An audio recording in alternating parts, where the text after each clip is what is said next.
Listen, there is a sound older than language, a ripple in dark water, the hiss of breath from lungs that have pulled oxygen from swamps for 90 million years. You cannot see what waits beneath the surface. You never could. Welcome to the empire of crocodilians. Not dinosaurs, though they walked among them. Not lizards, though we mistake them for such. These are the architects of patience, the monarchs of metabolic stasis, creatures so perfectly calibrated for survival that evolution itself has barely touched them since the Cretaceous period ended in fire and ash. 27 species remain on our planet today, scattered across tropical rivers, coastal estuaries, and inland wetlands like living monuments to deep time.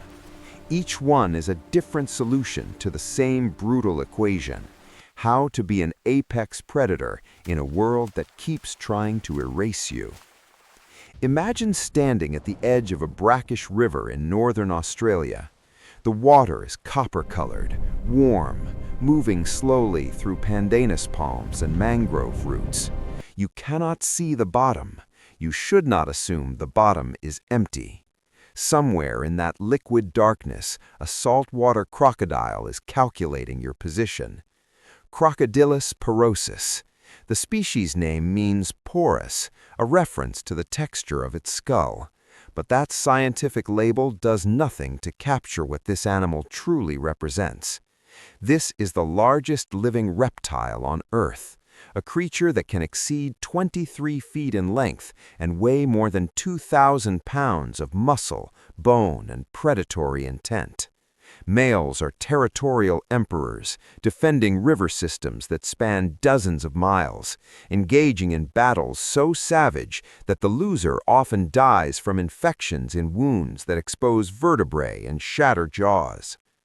The saltwater crocodile possesses a bite force measured at 3,700 pounds per square inch.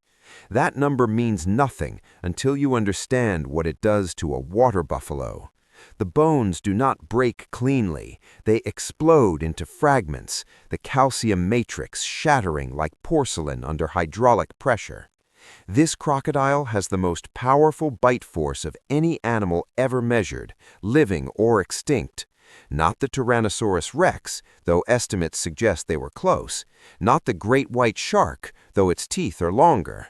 This animal, right now, sliding through river mouths where fresh water meets salt, patrolling coastlines where it has been documented traveling over 600 miles across open ocean. It is a transoceanic predator in the body of a reptile, an evolutionary impossibility that refuses to care about our categories. But here is what scientists were totally wrong about for decades. They assumed crocodilians were simple, cold-blooded killing machines with tiny brains and no capacity for complex behavior. Then researchers started watching, really watching. What they discovered rewrote our understanding of reptilian intelligence. Crocodilians use tools. American alligators have been observed balancing sticks on their snouts during bird nesting season, knowing that herons and egrets will approach to gather material. When the bird gets close enough, the illusion shatters. The stick drops, the jaws explode upward, and another genome disappears from the riverbank. That is not instinct, that is strategy. That is understanding seasonal behavior in other species and exploiting it with manufactured bait. Travel now to the swamps of the southeastern United States, where alligator mississippiensis has turned freshwater dominance into an art form. The American alligator is a keystone species, an ecological architect that literally shapes the landscape it inhabits. During dry seasons, alligators excavate gator holes, deep depressions that hold water when everything else is evaporated. These become oases for fish, turtles, wading birds, and mammals. Without alligators, entire ecosystems collapse. The species nearly went extinct in the 1960s, hunted to the edge of oblivion for leather that became handbags and boots. Then the Endangered Species Act intervened. The population recovered so successfully that there are now over 5 million American alligators across their range, one of conservation history's greatest success stories. But success breeds contempt.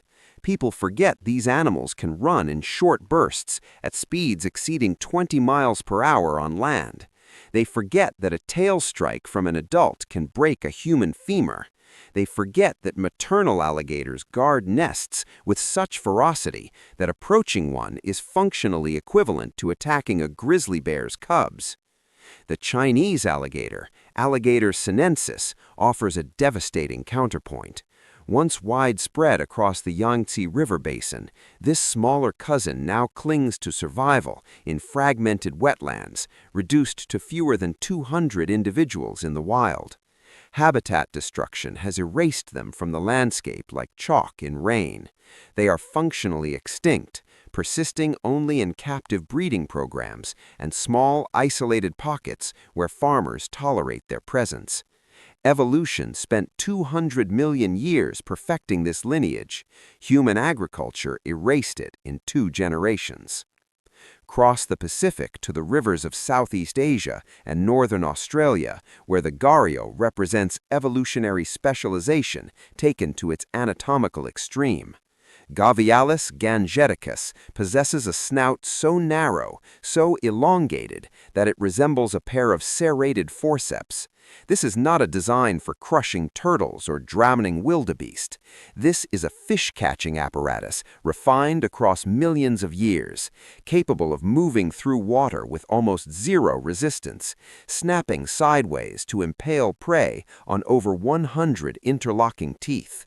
Adult males develop a bulbous growth on the tip of their snout, called a gara, used to amplify vocalizations during mating season. The sound carries for miles across river systems in India and Nepal, a resonant hum that signals dominance and genetic fitness. But gharials are dying. Their populations have crashed by 98% since the 1940s. Damming has fragmented their habitat. Fishing nets drown juveniles. Sandbar mining destroys nesting sites. This species survived the Pleistocene ice ages, the rise and fall of countless human civilizations, the British Raj, and the partition of India. It may not survive the next 20 years. The Nile crocodile, Nile crocodilis, is the apex predator of African river systems, a species that has shaped human mythology for millennia. Ancient Egyptians worshipped Sobek, the crocodile god, recognizing in these animals something divine and terrible. The Nile crocodile can reach lengths of 20 feet and exhibits cooperative hunting behavior that borders on tactical. Groups will work together to create whirlpools that disorient fish schools or position themselves at strategic points along riverbanks during wildebeest migrations, timing their attacks to coincide with the moment when thousands of herbivores must cross or die of thirst. These crocodiles kill hundreds of people every year across sub-Saharan Africa, not because they are evil, but because they are effective. They occupy the same ecological niche that great white sharks do in coastal waters, that wolves did in European forests. They are the equation that balances prey populations, the selective pressure that keeps herbivore genetics sharp and alert. But not all crocodilians are titans. The dwarf crocodile, Osteolaemus tetraspes, rarely exceeds 6 feet in length and inhabits slow-moving forest streams in Central and West Africa. This is a nocturnal species, spending daylight hours in burrows dug into riverbanks, emerging after sunset to hunt frogs, fish, and crustaceans. Their armor is heavier, thicker, more ossified than any other crocodilian species. Why? Because their habitat is crowded with leopards, which will kill and eat young crocodiles if given the opportunity. That dermal armor, those bony plates embedded in the skin like medieval chainmail, are the evolutionary answer to getting dragged into a tree by a spotted cat. Every adaptation is a response to a threat. Every physical trait is a scar written in calcium and collagen. The Orinoco crocodile, Crocodilus intermedius, once ruled the Orinoco river basins of Colombia and Venezuela. These were animals that grew to 18 feet, dominating waterways with the same authority that jaguars held in the forest. Then humans arrived with rifles and economic incentives. By the 1960s, fewer than 200 individuals remained. Commercial hunting had functionally eradicated the species across 95% of its historic range. Conservation efforts have clawed them back from the edge, but barely. Captive breeding programs release juveniles into protected rivers, but poaching continues. This species is critically endangered, existing in a permanent state of provisional survival. Morelle crocodile, Crocodilus morelletti, inhabits freshwater systems from Mexico through Guatemala and Belize. This is a medium-sized species, Typically under 10 feet, but it plays a crucial role in maintaining the health of tropical wetland ecosystems. Like all crocodilians, it is an apex predator, but also a nutrient distributor. When a crocodile feeds, it does not consume every part of its prey. Scraps sink to the bottom, feeding catfish, turtles, and invertebrates. Crocodile waste fertilizes aquatic plants. Their presence creates a cascade of ecological effects that radiate through trophic levels like ripples from a thrown stone. Remove the crocodile, and the entire system begins to destabilize. The Philippine crocodile, Crocodilus mindorensis, is one of the most endangered crocodilian species on Earth. Fewer than 100 individuals remain in the wild, confined to fragmented wetlands on the islands of Mindanao and Luzon. This is a freshwater specialist, rarely exceeding 10 feet, feeding primarily on fish and small vertebrates. Habitat conversion for agriculture has destroyed most of its range. Local communities, understandably, prioritize rice cultivation over crocodile conservation. But here is the tragedy embedded in that choice. Wetlands are flood buffers, storm surge barriers, water filtration systems that prevent agricultural runoff from poisoning coastal fisheries. Destroy the wetland, and you destroy the crocodile. Destroy the wetland, and you also destroy the infrastructure that protects your rice fields from typhoons. The crocodile and the farmer are not enemies. They are both victims of short-term economic thinking that ignores ecological reality. Siamese crocodile, Crocodilus siamensis, was once abundant across Southeast Asia, from Thailand through Vietnam and Cambodia. Historically, it was considered a relatively docile species, less aggressive than saltwater or Nile crocodiles. That docility made it a target. By the 1990s, wild populations had collapsed to the point where scientists believed it was extinct outside of captivity. Then small populations were rediscovered in remote wetlands in Cambodia and Thailand. These animals were survivors, genetic remnants of a once vast range. Conservation efforts now focus on protecting these last wild populations, but the species remains critically endangered. Most Siamese crocodiles alive today exist on commercial farms, bred for leather. They have been saved from extinction by becoming a commodity, which is both a conservation success and an ethical horror. The mugger crocodile, Crocodilus palustris, inhabits freshwater environments across the Indian subcontinent, from Iran through Pakistan, India, Nepal, and Sri Lanka. The name derives from the Urdu word for water monster, and it is an appropriate descriptor. Muggers are ambush predators, capable of explosive acceleration from a motionless floating position. They have been observed digging burrows up to 20 feet long in riverbanks, using these as shelter during droughts or for nesting.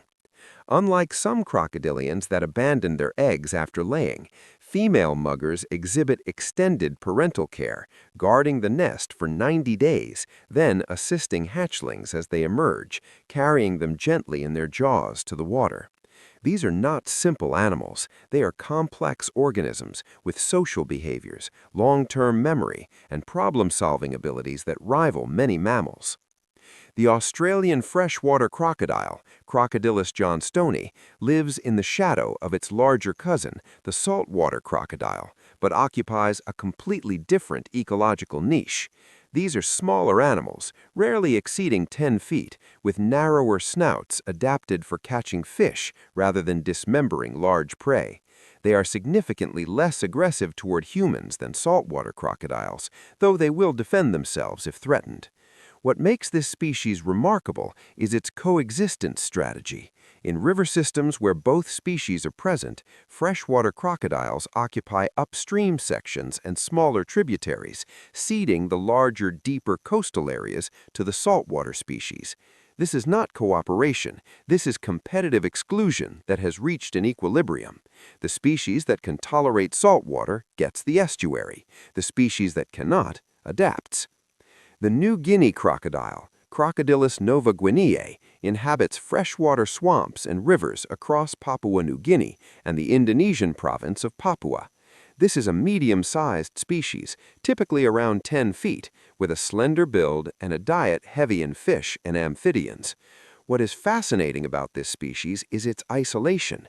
New Guinea separated from Australia millions of years ago, and the crocodile populations diverged genetically, adapting to slightly different environmental pressures.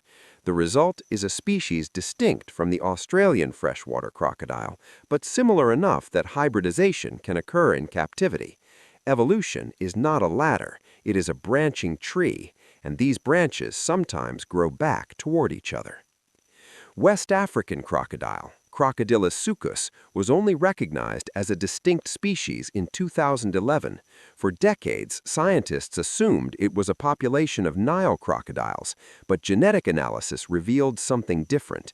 This species is less aggressive, smaller on average, and occupies different habitat preferences than true Nile crocodiles.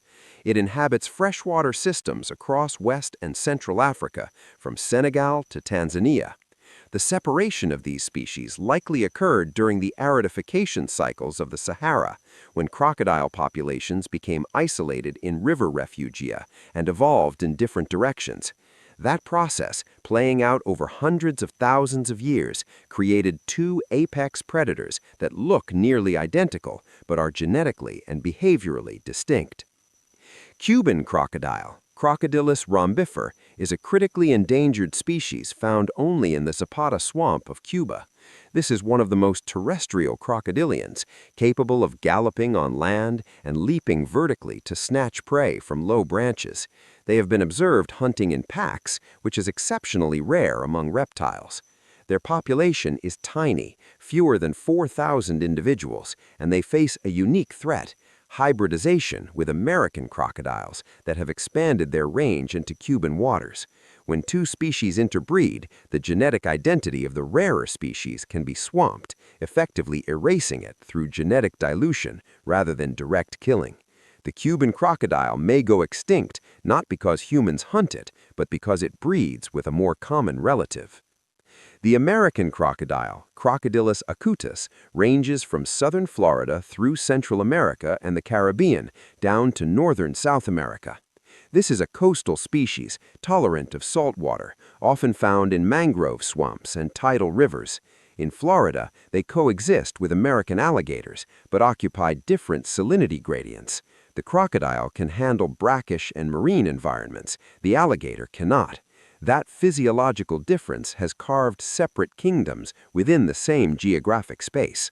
American crocodiles were once heavily hunted for their hides, but legal protections have allowed populations to recover in some areas. In Florida, they are no longer endangered, though they remain threatened. That distinction matters. It means the species is stable enough that extinction is not imminent, but fragile enough that removing protections could collapse the population. Black caiman, Melanosuchus niger, is the largest predator in the Amazon basin, a species that can exceed 16 feet and dominate river systems with the same authority that jaguars hold on land. This is an alligator in the genus Melanosuchus, closely related to other caimans but distinct in size and ecological role. Black caimans were nearly hunted to extinction during the 20th century, their populations reduced by 99% in some areas. When apex predators disappear, ecosystems unravel. Prey species populations explode, overgrazing vegetation, depleting fish stocks, creating trophic cascades that destabilize nutrient cycles. The Amazon without black caimans became something different, something broken. Conservation efforts have allowed populations to recover in protected areas, but illegal hunting continues, driven by demand for exotic leather and meat. Spectacled caiman, Caiman crocodilis, is the most widespread and abundant crocodilian species in Central and South America.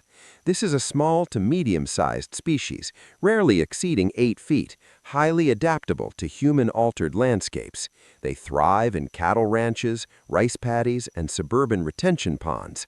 That adaptability has allowed them to persist where other species have vanished, but it has also made them a target for commercial exploitation. Millions of spectacled caimans are killed annually for leather, particularly in Colombia and Venezuela, where the trade is partially legal and heavily regulated, and partially illegal and entirely unregulated. The species is not endangered, but the scale of harvest is staggering, a biological extraction industry that treats living animals as renewable resources. Yacaré caiman, Caiman yacaré, inhabits the Pantanal wetlands of Brazil, Bolivia, Paraguay, and Argentina. This is one of the most densely populated crocodilian regions on Earth, with caiman densities reaching 150 individuals per square mile in some areas. During the dry season, as water recedes, caimans concentrate in remaining pools, creating extraordinary aggregations visible from aircraft. They are a critical food source for jaguars, anacondas, and giant river otters, and their presence supports entire food webs. The Pantanal is a functioning ecosystem precisely because it still contains its apex predators. Remove the caimans, and the system would collapse within a generation.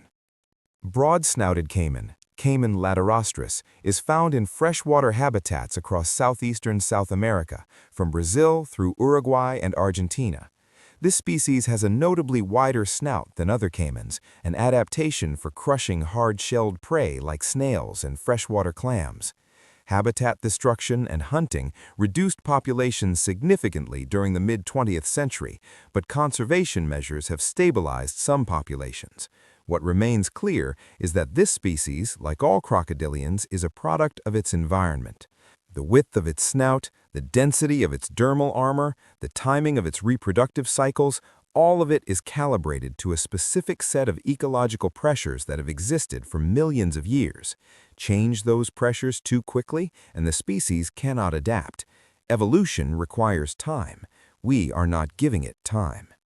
Cuvier's dwarf caiman, Paleosuchus palpebrosus, is the smallest crocodilian species, rarely exceeding 5 feet in length.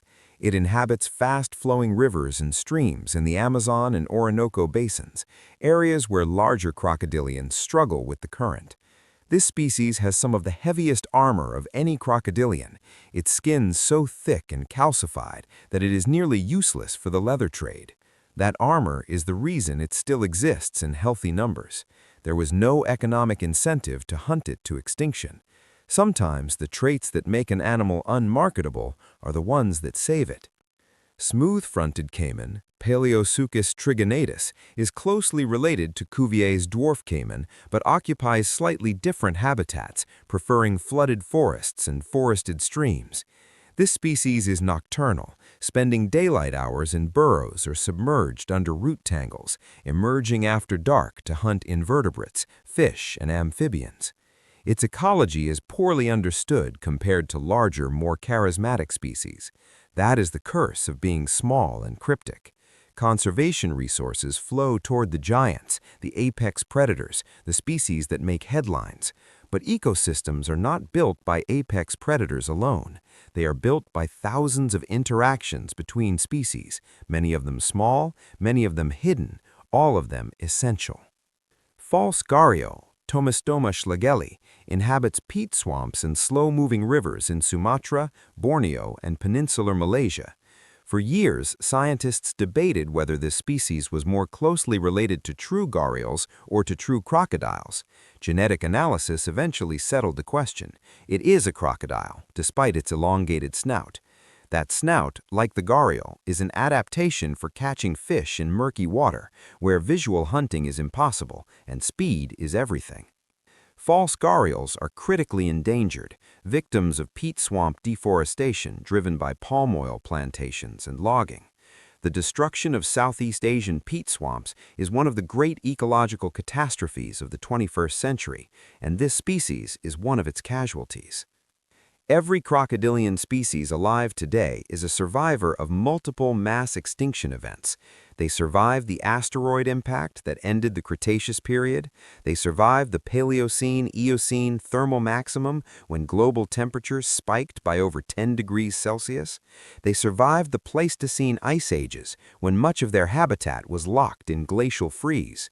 They are the products of deep time, lineages that have been refined by 90 million years of natural selection. And now, in the span of a single human lifetime, we are erasing them. But here is what gives me something other than despair. Crocodilians, as a group, are resilient. Give them protected habitat, legal enforcement against poaching, and connectivity between populations, and they recover. The American alligator proved it. The saltwater crocodile populations in Australia proved it. Conservation works when we fund it, when we enforce it, when we treat it as non-negotiable. These animals are not asking for charity. They are asking for space. Rivers that are not dammed into stagnation, wetlands that are not drained for agriculture, coastlines that are not lined with resorts. That is the price of coexistence. That is the minimum requirement for sharing a planet with creatures that are older than our entire species. Stand again at the edge of that dark river.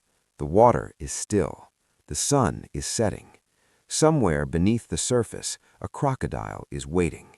It has been waiting for 90 million years. It will wait as long as it takes. The question is not whether crocodilians will survive the next century. The question is whether we will give them the chance.